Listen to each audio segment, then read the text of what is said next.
In Chile, the Senate holds the discussion and vote on the impeachment of President Sebastián Piñera for the purchase and sale of Dominga mining in the tax haven of the Virgin Islands, included in the Pandora Papers scandal.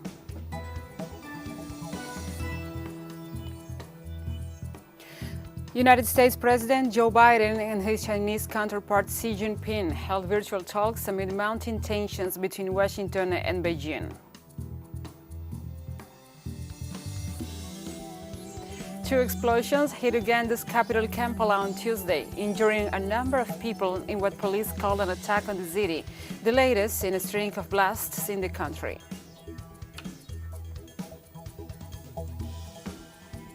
From the headquarters of TeleSUR English in Havana, Cuba, this is From the South. I'm your anchor, Gladys Quesada, and these are the news today. In Chile, the Senate holds the discussion and vote on the impeachment of President Sebastián Piñera for the purchase and sale of Dominga Mining Company in the tax haven of the Virgin Islands, included in the Pandora Papers scandal. Last week, the Law Chamber passed the impeachment constitutional accusation, so now Piñera's fate lies in the Senate's hands. This is the second impeachment after what happened at the end of 2019, due to the human rights violations during the social outbreak, which was rejected in the first instance during this vote in the Chamber. The accusation points to the purchase and sale of Dominga Mining Company in the tax haven of the British Islands, following the revelation of the Pandora Papers scandal. If the Senate passes the impeachment motion, Piñera will be removed from his office and will not be able to hold public offices for 5 years.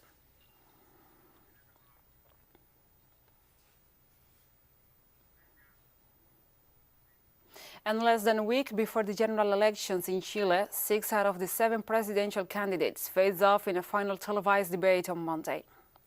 As part of the debate's highlights were the direct accusations against right-wing candidate José Antonio Cast by other candidates who qualified him as a menace for democracy and nicknamed him Minister Terror. Cast, also dubbed Chile's Bolsonaro, promised to dig a ditch in border zones to prevent asylum seekers from entering the country, is openly against LGBTQI rights and the legal abortion.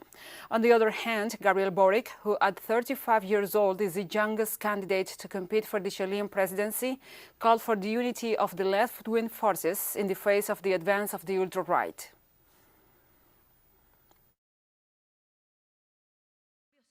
We are capable of guaranteeing to carry the transformation forward that our country needs in peace, tranquility and order, which is what the vast majority of Chilean men and women want.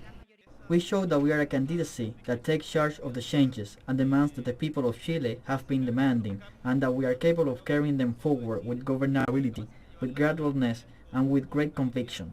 And I think that this is the main attribute that we have today, and that was represented in the debate.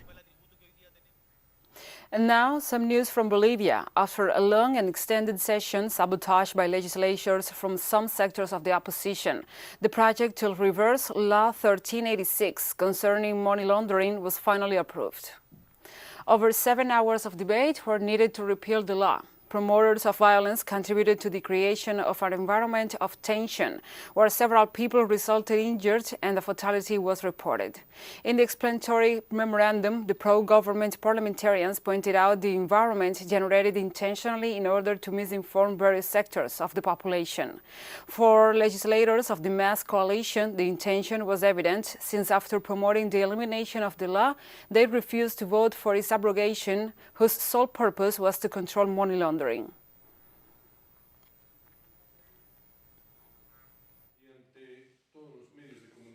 I'd love to greet the Bolivian people. It's been over 8 hours of debate for the abrogation of this project that only has one article. But what is important is that we want to give the good news to those social and national organizations like transportation, handcraft makers, small and nationwide businessmen in general. We want to inform the abrogation of Law 1386 from August 16, 2021. This is a law aiming at fighting the legalization of illegal profits and the financing of terrorism. Therefore, we want to indicate that this regulation, still as a bill approved in the Chamber of Deputies, tomorrow morning we are sending it to the Chamber of Senators for its treatment and approval. This is what we want to inform for the tranquility of the Bolivian people, as indicated by our brother President, with the responsibility that characterizes him and our government in the same way. The Nicaraguan parliament will ask President Daniel Ortega and other governmental institutions to withdraw the Central American nation from the Organization of American States, the OAS. The Parliament communicated that this statement of disagreement, whose discussion is scheduled for this Tuesday, November 16th, will put a stop to the violent attitudes and interference in the internal affairs of Nicaragua and will demand respect for the decisions adopted by that country. That is why it will request President Daniel Ortega and other state institutions to remove Nicaragua from that organization. The National Assembly will also demand the denunciation of the OAS letter and its rejection of the measure, considered as a clear lack of respect for the sovereignty, independence, and self-determination of the people, described as a disrespectful and interfering action of what they described as a ministry of Yankee colonies.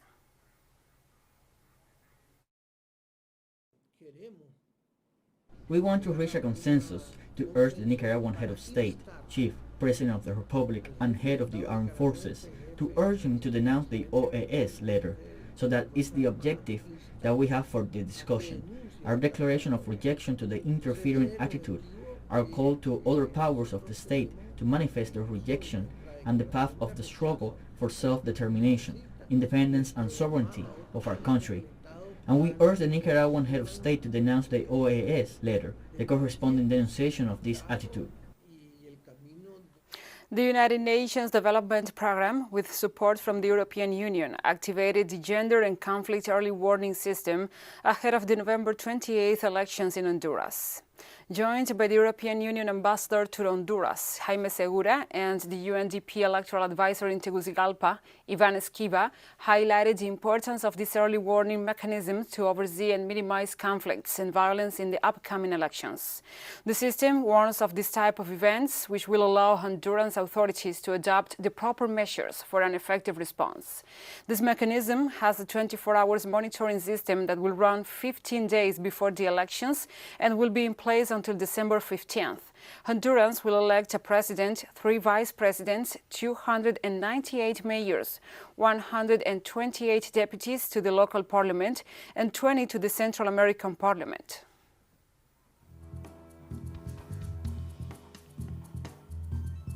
We'll be right back after this very short break, so don't go away.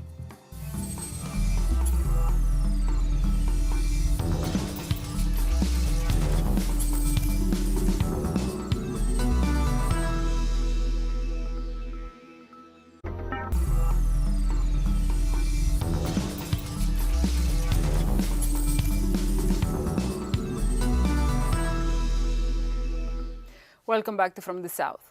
Citizens in Guatemala protest over the rise in gas, electricity, and fuel prices while demanding the demission of President Alejandro Giammattei and also his government staff. Rural workers, members of the Codeca movement of Guatemala, known as the Committee of Development for Land Laborers, staged roadblocks and gatherings in several points all along the 21 departments of the country. The citizens demand the demission of President Alejandro Giammattei and his government staff, arguing there exists a climate of institutionalized corruption and unlawfulness. Mauro Bey, representative of Codeca, said the demonstrations addresses the persecution of judges, the incarceration of civil rights advocates, the high rise in gas, electricity, and fuel prices, as well as the state of siege in El Estor, municipality of Disbalá department in the northeast of the country. Buen día, compañeros de Radio Victoria. We'll remain in Central America. In Mexico, the migrant caravan moves forward despite restrictions by the authorities in the southeastern state of Oaxaca. The travelers walk another 20 kilometers on foot this Monday to reach the town of Donají. The asylum seekers continue this journey after the National Guard denied the passage of tractors with platforms on the road, alleging that they are unstable to carry passengers, which had been used since last Friday by the members of the caravan as a means of transportation.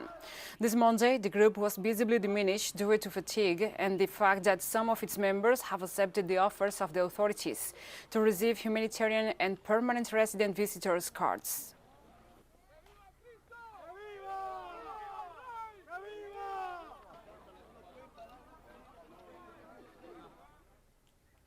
We remain on topic. In Mexico, the National Migration Institute warns that some leaders of the migrants' caravan continue to lie and manipulate its members for their economic benefit.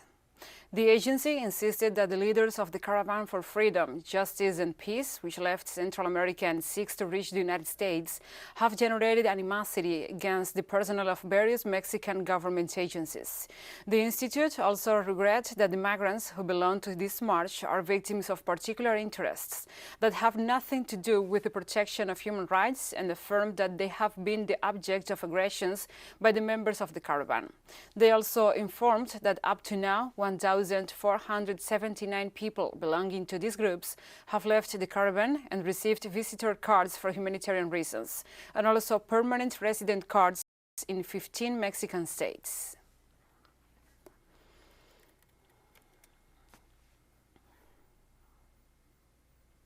We move on to other topics. United States President Joe Biden and his Chinese counterpart Xi Jinping held virtual talks amid mounting tensions between Washington and Beijing. At the virtual meeting, both leaders pledged to improve cooperation and communications as the only way to avoid misunderstandings that could lead to unintended clashes. Among the issues discussed were the two countries' relationship that has been deteriorating over time. Topics like Taiwan, Hong Kong, and Beijing's treatment of the predominantly Muslim Uyghurs in its far western region of Xinjiang were also on the agenda. Both heads of state acknowledged that competition between the U.S. and China was expected, but said it was their personal responsibility as leaders to ensure that rivalry did not veer into conflict.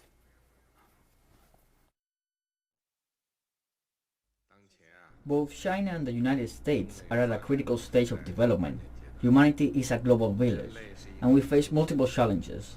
As the world's two largest economies and permanent members of the UN Security Council, China and the US need to increase communication and cooperation, each run their domestic affairs well and, at the same time, shoulder their share of international responsibilities, and work together to advance the noble cause of world peace and development.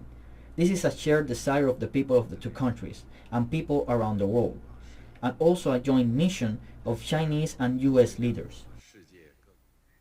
Belarus President Alexander Lukashenko said on Tuesday that he wanted to avoid confrontation over a migrant crisis at his country's borders with Poland that the European Union accused his government of orchestrating.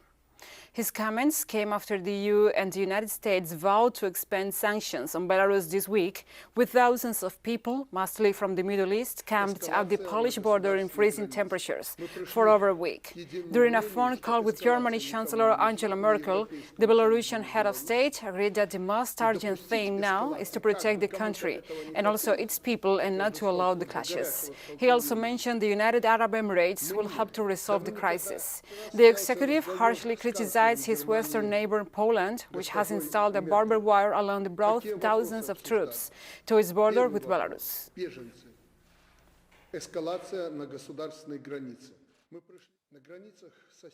On the borders with our neighbors, especially Poland, there are not only border guards. We are witnessing a military build-up there.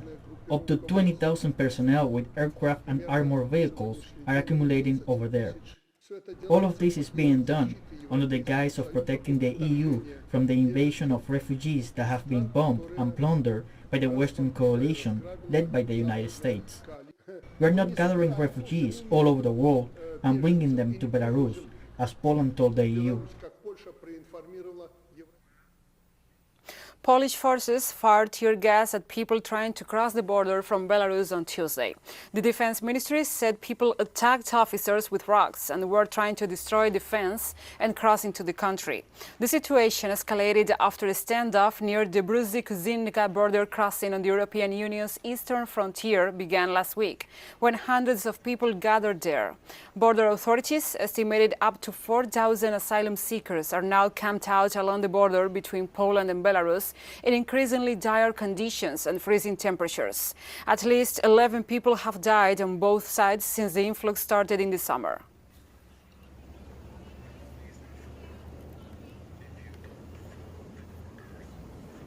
Russian Foreign Minister Sergei Lavrov denounced the use of tear gas and water cannons by Polish forces against asylum seekers entering from Belarus. The behavior of the Polish side is absolutely unacceptable. I think that the use of tear gas and water cannons and shots fired above the heads of migrants towards the direction of Belarus, this all shows, I believe, the desire to hide their actions. And Germany's Federal Network Agency temporarily halted the certification process for the Nord Stream 2 gas pipeline controlled by the Russian company Gazprom. The regulatory agency's statements come amid uncertainty in the old continent over gas shortages. The certification is the last step for the startup of the pipeline that will directly transport Russian gas to Western Europe through Germany.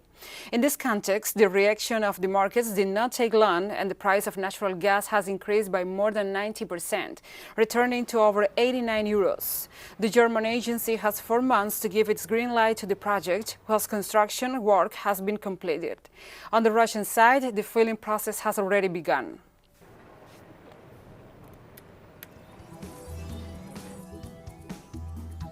And we have more stories coming up after this final short break, so stay with us.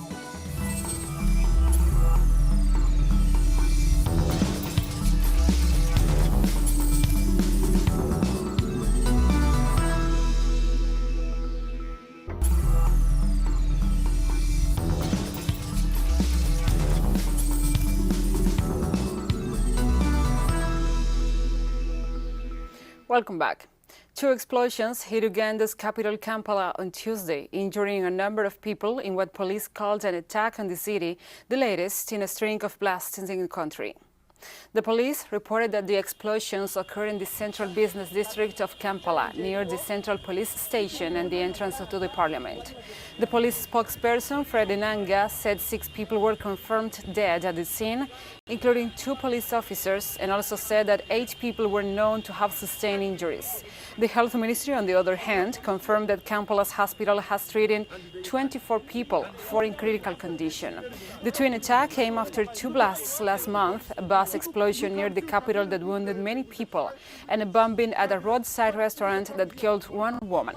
Uganda's National Emergency Coordination and Operations Center said those attacks were connected and carried out by an allied Democratic Forces, a group with links to the ISIS. It clearly revealed how a male adult, putting on a black jacket and carrying a backpack, detonated himself, detonated the bomb that he was carrying, killing himself instantly. The spillover effect from the bomb covered a radius of about 30 meters, that is from near the checkpoint up to the front desk office at the central police station. On Tuesday, Libya's commander Khalifa Hifter presented his candidacy in the country's presidential elections to be held in December. I declare my candidacy for the presidential election, not because I am chasing power, but because I want to lead our people during a crucial time towards glory, progress, and prosperity. It is a must to hold the presidential and parliamentary elections on time, considering it is the only exit from the acute crisis that our beloved country has been plunged into, and it is also the perfect way for it to return to its natural position among the other states as a dear and mighty country. The United Nations have stated that those responsible for the deaths of civilians as a result of the United States airstrike in the Syrian province of Deir ez-Zor in 2019 must be punished. The deputy spokesperson for the UN Secretary General Farhan Haq said the US military have been concealing an airstrike that killed at least 80 unarmed women and children during the Battle of Ragus, and is among the most devastating civilian casualty incidents in the fight against the Islamic State. The attack took place on March 18, 2019, and was called in by the Task Force 9, a secret U.S. Special Operations Unit that was responsible for ground operations in Syria. Up to now, there has never been an investigation into the incident, so much so that all mentions of the strike were edited out from a recently released report by the Department of Defense Office of Inspector General that was working on the civilian casualties reporting process.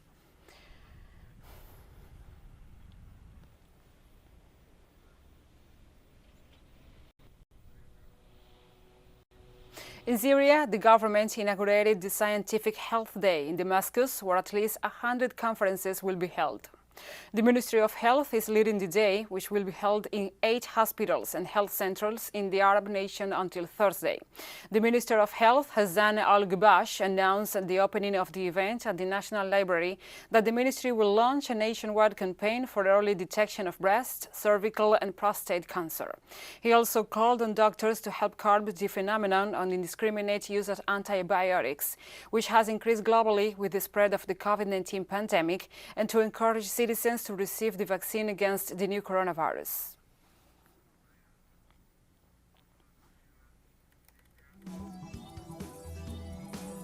And we have come to the end of this news brief. But remember, you can find these and many other stories on our website at telesurenglish.net. And also, if you feel so inclined, please join us on social media.